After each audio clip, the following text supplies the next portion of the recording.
নমস্কার, রান্নাঘরে মহারাজদের তোমাদের সবাইকে স্বাগত।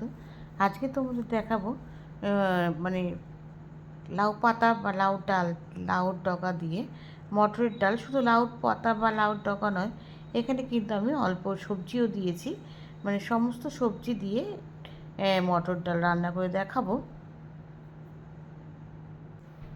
প্রথমে দেখিয়ে দিলাম, সব কিন্তু কেটে শাক পাতা সব কেটে ভালো করে ধুয়ে নিয়েছি।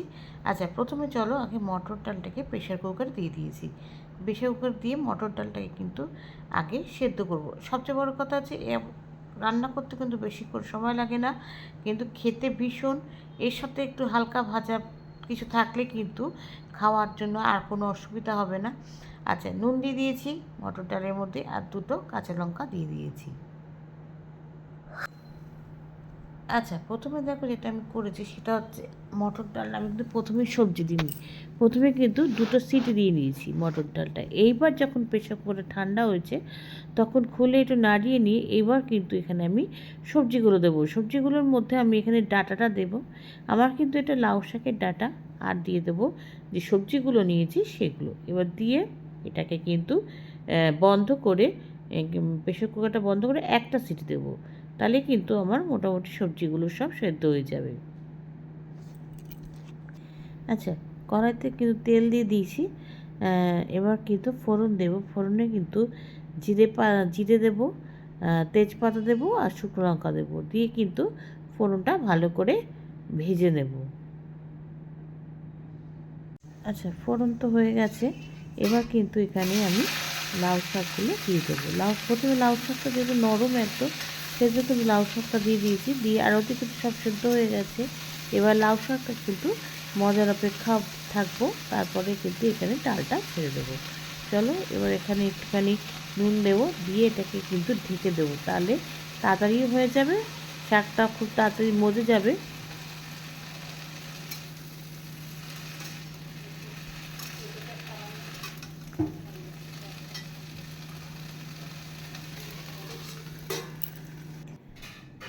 আচ্ছা, কুমড়ো শাকটা মুছে গেছে মনে হচ্ছে।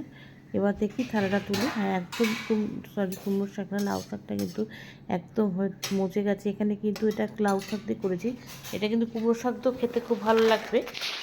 এবার দেখো ডালটা কিন্তু এবার ঢেলে দিয়েছি। ডালটা আমার খুব সুন্দর সেদ্ধ হয়েছে, সবজিগুলো কিন্তু খুব ভালো সেদ্ধ হয়েছে।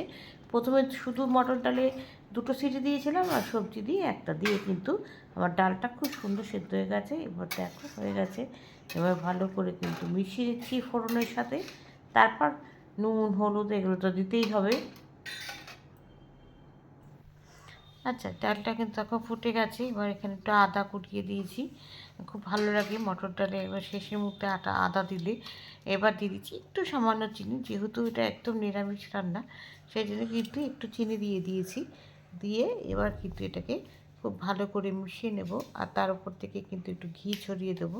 আমি কিন্তু এখানে ঘি দিয়েছি, তোমরা ঘি না দিয়ে কিন্তু এখানে ধনেপাতাও দিতে পারো, সেটাতেও কিন্তু খেতে খুব ভালো লাগে।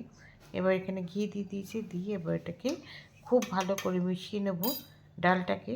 এবার মটর ডাল তো, মটর ডালের পাতলা রান্না করলেও কিন্তু কিছুক্ষণ পরে দেখবে একদম জমে যায়, মানে একটু বেশ থকথকে হয়ে যায়। আচ্ছা দেখো, লাউ শাকের সাথে সবজি দিয়ে ডালটা কিন্তু আমার একদম তৈরি। এটা কিন্তু শুধু শুধু এক বাটি খাওয়া যায়, এছাড়া তো ভাতের সাথে তো দারুণ জমে যাবে। তোমরাও কিন্তু এভাবে করে খেয়ে আমাকে জানিও, লাইক কমেন্টস আর শেয়ারের মাধ্যমে। তোমরা যারা আমার চ্যানেলটিকে সাবস্ক্রাইব করে আমার সঙ্গে রয়েছো, তাদের জন্য রয়েছে অসংখ্য অসংখ্য ধন্যবাদ। আর যারা করোনি তারা প্লিজ চ্যানেলটিকে সাবস্ক্রাইব করে আমার সঙ্গে থেকো। তোমরা সবাই সুস্থ থেকো, সাবধানে থেকো, ভালো থেকো। চলি, টাটা। দেখা হচ্ছে পরবর্তী নতুন কোনো রেসিপিতে তোমাদের সঙ্গে।